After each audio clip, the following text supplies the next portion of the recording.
depuis cette semaine, c'est la même question pour nous que depuis 3 ans.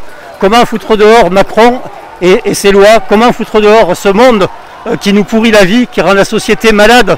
Et ce pass sanitaire, c'est qu'un des épiphénomènes de cette société malade, où on n'a ni la justice sociale, ni la justice fiscale, ni la lutte contre le réchauffement climatique, ni le pouvoir du peuple.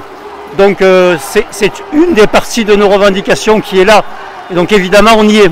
Gauthier Dollier, expliquez-nous, est-ce qu'il y a une vraie mobilisation des blouses blanches et puis aussi des pompiers ici sur le territoire? Je crois que la mobilisation elle est incroyable au niveau des soignants et des pompiers. C'est rarissime d'avoir comme ça du monde, des soignants dans la rue. Hein. Surtout c'est complètement transversal. Aujourd'hui on a des gens de l'accueil, on a des personnes qui font le ménage, mais on a aussi des cardiologues, on a des chirurgiens, on a vraiment tout le personnel qui existe, paramédical, médical, médecin, etc. Tout le monde est là ensemble pour la même cause. Avec des sanctions possibles à partir de mi-septembre, comment vous comptez réagir? Écoutez, on a notre avocate là qui est là avec nous, on est en train justement de tout préparer en amont. Alors il y a plusieurs types de recours. Hein. Il y a des recours nationaux pour essayer de changer les choses, mais ça va prendre beaucoup plus de temps. Et puis il y a des recours locaux pour que dans 15 jours les soignants continuent à être rémunérés, soignants et non soignants, continuent à toucher un salaire.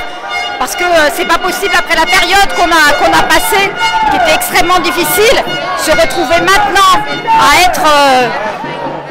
être bousculé comme ça. Et pour nous c'est impossible, c'est impensable de se retrouver comme ça, rejeté et qu'on nous traite de cette façon. Ma position c'est avant tout la liberté pour chacun, la liberté du soignant aussi, voilà. Parce qu'on est largement écrasé pour pouvoir, comme j'ai mis sur mon panneau, piétiner en ce moment, sans aucune possibilité de liberté de choix. Voilà. Alors vous le disiez tout à l'heure, vous le scandiez, on a tout compris avant les autres, vous nous remercierez. Oui absolument, parce que dès le début, alors ça c'est quelque chose qui n'est pas nouveau, dès le début de la pandémie entre guillemets, ils n'ont jamais suivi les 3 axes qu'une médecine suit, c'est-à-dire traitement préventif, protection des gens fragiles et âgés, et enfin ouverture de lits. Et depuis le début, on a tout l'inverse, voilà. Et on est passé d'un fonctionnement binaire, à savoir rien du tout, voire confinement, à une vaccination qui n'est pas garantie ni par le gouvernement, ni par les labos eux-mêmes, voilà.